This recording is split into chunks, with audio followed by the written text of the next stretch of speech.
Hi, this is your host, Daniel Gutierrez, with Awakening to Abundance.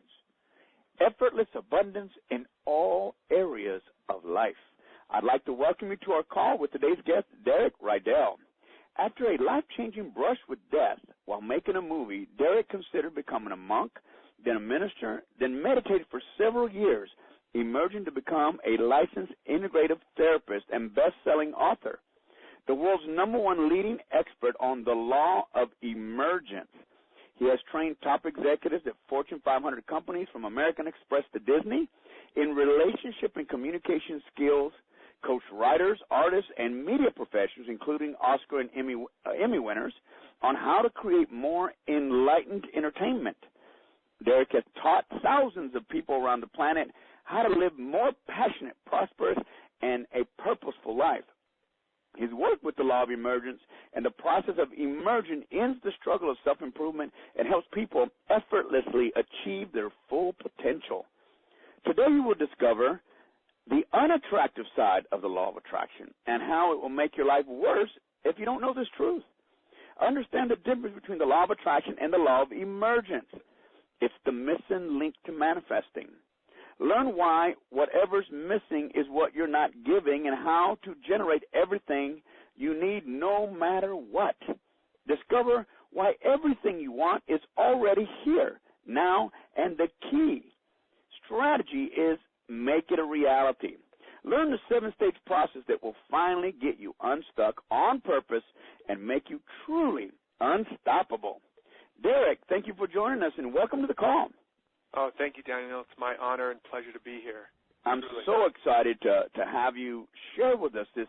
You know, I really, the unattractive side of the Law of Attraction. I can't wait to hear about that. But just for a few minutes, would you just kind of share your story and what's kind of gotten you to the level of success that you're seeing today? Absolutely. My story, of course, I'd always been a seeker, and several years ago, I was at a place, really a very much of a low in my life, where I was broke and living in a 1-bedroom apartment, had recently broken up with my fiance, was alone, was depressed. To be honest, I was pretty much suicidal, and I was addicted, had become addicted to drugs and alcohol. And all of this was because I had been struggling for so many years through therapy, through different approaches, to find validation, to try to make my life happen, to try to improve my life, fix my life, make it better.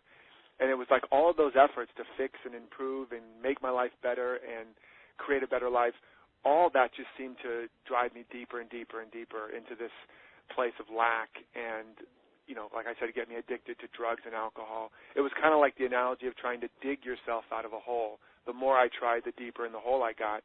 And ultimately I ended up in the emergency room, almost dying from an alcohol overdose. And I remember lying there in the bed with an IV attached and the monitor beeping, and just thinking, this is where my life's come to. And even worse, I was in my 20s, and my mom was on her way to get me. So talk about feeling humiliated and feeling like I'd really reverted back. And unfortunately, that wasn't quite enough to shake me out of this pattern that I was in of, you know, seeking validation and approval and trying to control and manipulate my life. Ultimately, I was doing a movie in Jamaica as an actor, and I got stuck in a reef underwater, and I was in this little area where I didn't know how to get out, and I couldn't move because I was surrounded by fire coral and spiked coral that was inches from my face, my throat, my chest, my stomach. And if I'd moved too much or lifted my head out of the water, I would have been skewered by it. And I could only swim with my fingers, just paddling, just my fingers to keep me from being pushed into this spiked coral and from the tide. And I was stuck in this space for a couple hours, and you know, my mind going through all the scenarios of how I could be saved, and then finally all the scenarios of how even if I die, I'm going to become famous posthumously. You know, there'll be some advertisement in the Hollywood trade saying, you know, what a great talent we've lost in Derek Rydell. And it was so funny. So even in my last throes of death, my ego was still seeking its 15 minutes of fame. And at some point, my mind reached the end of the reel. And you can kind of imagine one of those old reel-to-reel tapes just kind of going, ch-ch, ch-ch, with the tape flapping up against the thing, and there's nothing left. And there was just nothing left. There was no more scenarios, no more of me trying to negotiate with God. It wasn't, God, if you just get me out of this, I'll go to church on Sunday. And all that was left for me was an awareness that I was no longer afraid that I was going to die, or I no longer was hoping I wouldn't. I knew that I was going to. And it's hard to understand that experience if you've never had it, but I knew this was it. And all that was left was complete and unconditional surrender. And so I did. I did all the only thing I could do. I let go. And in that moment, this water came, this wave or the tide or whatever came and pushed me or lifted me out of that space and set me down on top of the one area outside of the water that I could actually stand that wasn't covered in fire coral. And I was able to, for the first time after this ordeal, stand up and look down and where I had been stuck and see that I had been caught in this labyrinth and that the exit was right behind me all along and that freedom was literally inches away. But I had been stuck in this little cubicle, this little small, narrow spot. And I was able then to slip onto the other side and get to freedom. But in that moment of first of all, what it was is I realized in that moment it was a metaphor for where my life had been, that I had been stuck in this small little space. I've been swimming through this labyrinth of self-improvement and personal development and trying to get approval and all of this, and I'd become stuck in this little cubicle thinking that was it, that was all that was left for me, and that was really a metaphor for my life, and that freedom was really just inches away. And in that moment of unconditional surrender, something snapped in me. And I didn't have the words then, but it was like Humpty Dumpty fell off the wall. And for the next year, I tried to put Humpty Dumpty back together again, and there was no way that all the king's horses and all the king's men could not put that back. My ego had been cracked open. It had been ripped away from its moorings. And for the next year, I was plagued with death and destruction dreams and fear of dying. And what I realized in retrospect was that the ego was dying, that identity, anyways, was dying, and the plug had been unplugged. And the ego doesn't know the difference between psychological death and literal death. And so the transformational energy that was being released from that act of total and unconditional surrender, to the ego, that was a threat. So it interpreted that as death, as danger, and that's why I was having all these destruction dreams and all this, apocalyptic dreams were going on during this period. And finally I decided I was going to become a monk, and that's how you talked about in the intro. Mm-hmm. And I tried to become a monk, though a very funny story is I did my first trip to a monastery. I was fasting for the first time. I was doing my monk thing for the first time and on retreat, and I got so hungry that I broke into the monk's kitchen. And actually, you can just picture me. I'm in the dark in their kitchen. There's like a hallway. It's slightly lit. And down at the end, I know are their little cells, their little rooms, the head monks. And I got my hand in this deep, what do you call those, deep freezers, whatever, the refrigerator, and Sub-Zero, whatever. And it's like it's completely dark. And I'm ferreting around in the dark of this refrigerator like a raccoon that has come into the room, and grabbing whatever seemed edible and stuffing it in my mouth. And then I proceeded to get violently ill and have my first and most terrifying out-of-body experience ever when I went back to my room. And so I realized the monk life probably wasn't for me. And so I ended up cloistering myself in my apartment and really meditating and praying and trying to get back in touch with this space that I had touched in that moment of surrender, and really became face-to-face with this self that has never been diminished, that wasn't hurt by my bad childhood, that wasn't hurt by my parents, that didn't need to be improved because it had never been hurt, never had been diminished, and that it was already whole, it was already complete, and more magnificent than I can even imagine. As the Rumi says, if you could behold yourself, you would bow down in reverence of yourself.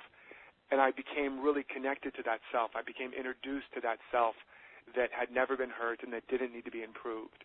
And that was really the beginning of my own awakening out of the struggle of self-improvement and trying to manifest and make stuff happen, and realizing that the fundamental problem with all the self-help and self-improvement is that you're trying to improve a self that doesn't exist.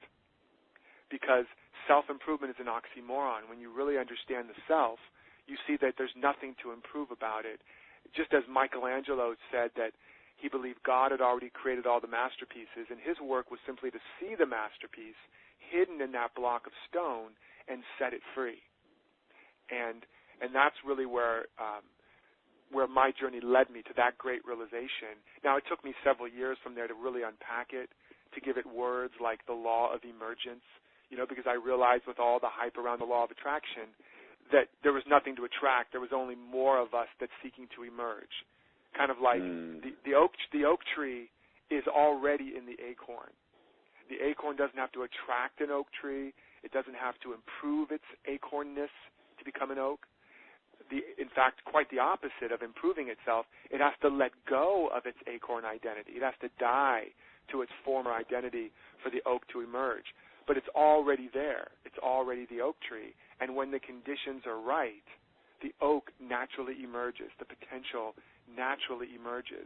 And that's how all of nature operates. And that's how we operate. We're not separate from nature. So that was really my experience and my revelation in my path. And of course, it turned my whole life around from that moment of that awareness, from that moment of surrender, unconditional surrender, to the realization that it was already within me. Everything I'd been striving to get, to achieve, to make happen was already in me, just waiting for it to make it welcome. And from that moment on, my life took on a whole new level. I began to, get more work, more opportunity, and went from being broke, eating Kraft macaroni and cheese and suicidal to, $1 million homes and traveling around the world and teaching many, many people, tens of thousands, and really more than ever living the reason why I was really born and feeling connected to a part of me that nothing in the world can ever take away.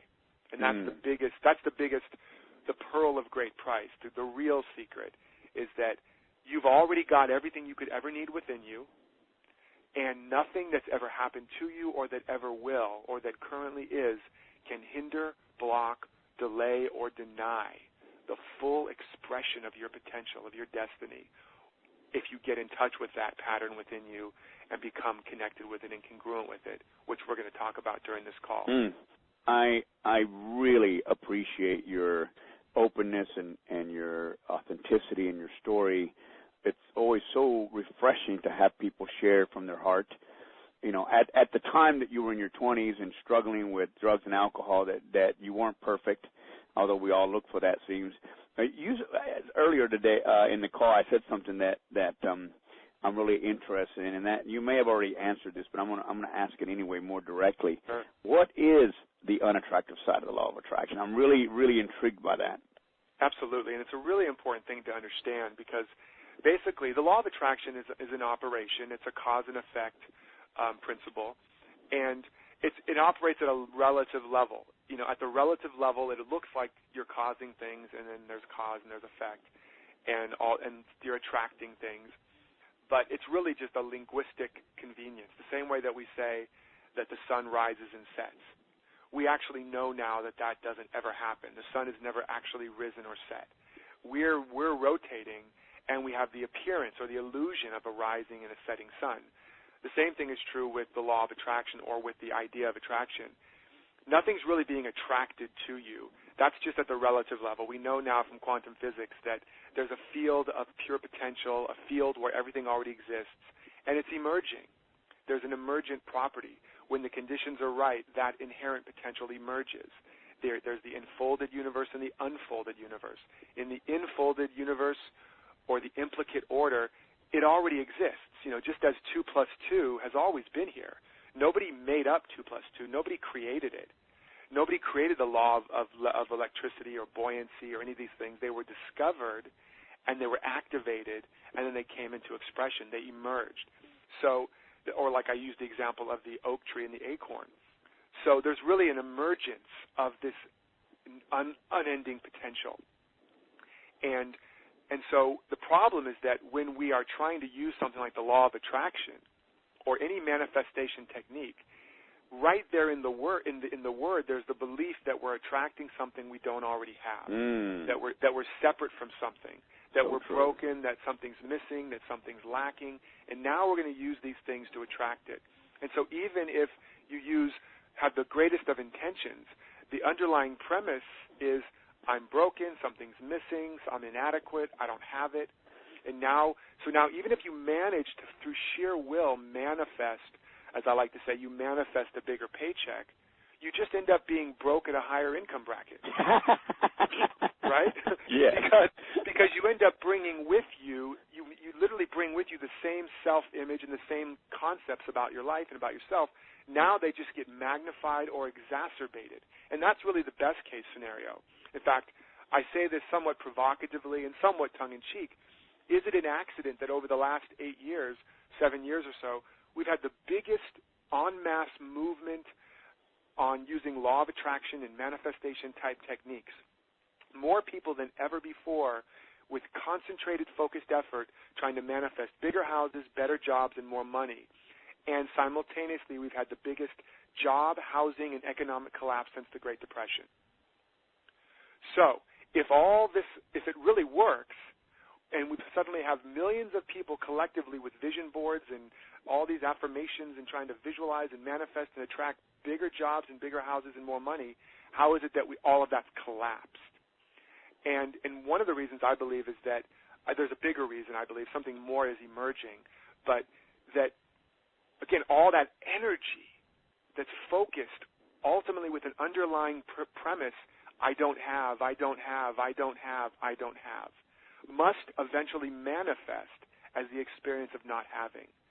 And that's why the Bible says, to he who has, more shall be given. To he who has not, even that which he has will be taken away. And it's speaking of a state of consciousness, of a state of having, so that the individual that has a consciousness of I have must manifest more having. But to he or she who has a consciousness of I have not, no matter what they do to manifest more, they must ultimately manifest more of not having. And so even if they manifest a bigger house, they're going to ultimately feel even less at home. Even if they manifest a new relationship, they're going to ultimately end up in the same arguments. Even if they manifest a new job, they end up with the same boss just wearing a different mask. And this is the experience of so many people trying to use these laws or these strategies. But the problem is they're coming from a false premise of being this person that's separate from life, separate from each other, and separate from their abundance. When the truth that all the great mystics and teachers have been teaching us, it's why Jesus said, when you pray, pray believing that you already have, that you may receive. Now, that wasn't a metaphysical trick. That was a mystical truth.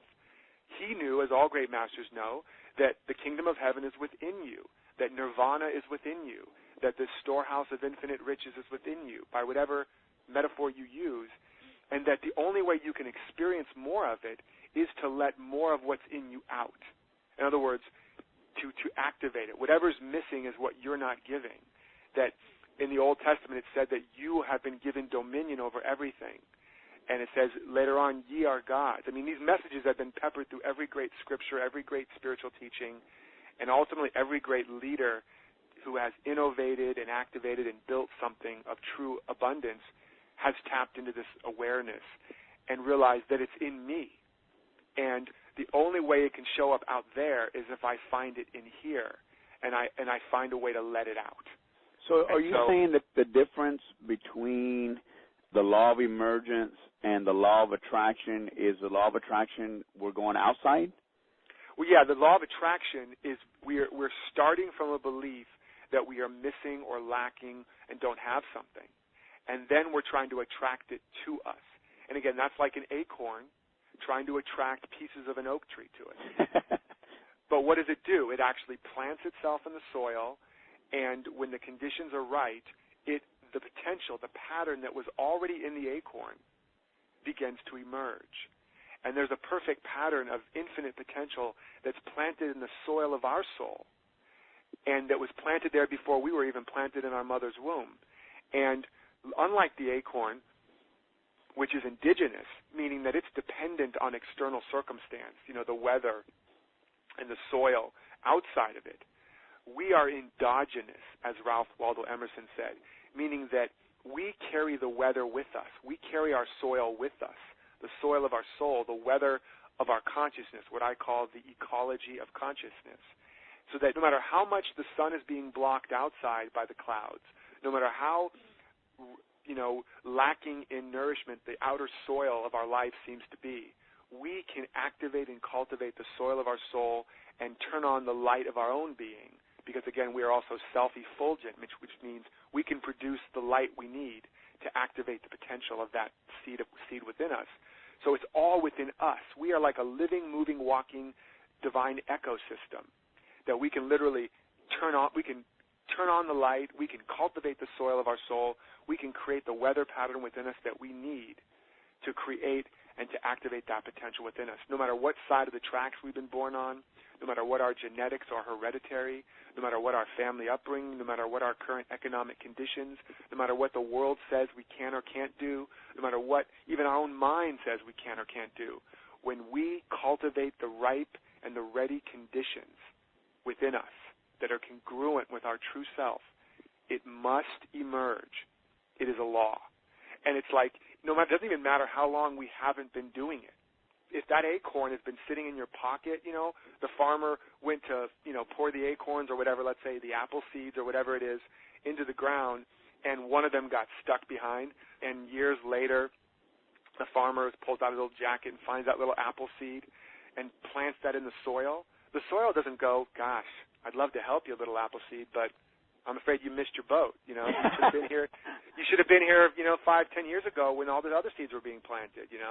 And I think maybe you came from a line of seed, a family of seeds that just never quite got planted. And sorry, the soil can't do that. The law of emergence in the soil must operate upon that seed, and when the conditions are right, it must become an apple tree or apple pie or whatever is your treat. And so if you think of a plug being unplugged from a lamp, once you plug that plug in, even if it's been unplugged for years, the law of electricity can't say, gosh, I'd love to turn you on and let your light shine, but sorry, you've been unplugged. So the minute you get plugged back in again, the minute you tap back into that principle and get connected to that perfect pattern within you and become congruent with it, then it begins to emerge in your life. And again, if you're good, if your abundance is planted 10 feet underground on the other side of the world, when you get connected to who and what you really are, and you get congruent with that potential within you, if somebody on the other side of the world needs to find that treasure buried 10 feet deep and bring it to your doorstep, it will happen. Because that pattern must manifest. It must show up when you become congruent with it. That's how powerful we are.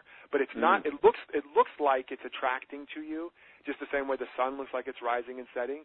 But what's really happened is it's emerging. You've activated something within you. It's emerging in consciousness, and then it shows up in the world. I never really looked at things that way, and I could truly see how that. So I love your analogies of the seed or the acorn, because it really helps kind of make sense that the acorn doesn't attract a tree or pieces of it. It is right. a tree. Right. You said something that I really want you to help me with and help the listeners with, and this is one of the things. Say whatever's missing is whatever you're not giving. Yes. What do you mean by that? Well, this is the key. It's like the title of this topic today, Wealth Without Limits, the one key that unlocks unlimited abundance now and really forever. And this is the key. And this is the key that all the great teachers have been saying, is that it's already in you. It's already in you. You are not merely a body separated from the rest of life. You are a state of consciousness. You are an unlimited, infinite state of consciousness, and everything that you could ever need to be all that you were created to be is within you. Or another term, you're a divine power plant, and a power plant doesn't receive energy, it must generate it. But we've been born into a false idea of who we are, that we're this body and we're separate from everyone and everything else, and so now we've got to go out and make it happen, we've got to go get it, we've got to attract it, we've got to achieve it, we've got to create it out of nothing, that we're this empty shell.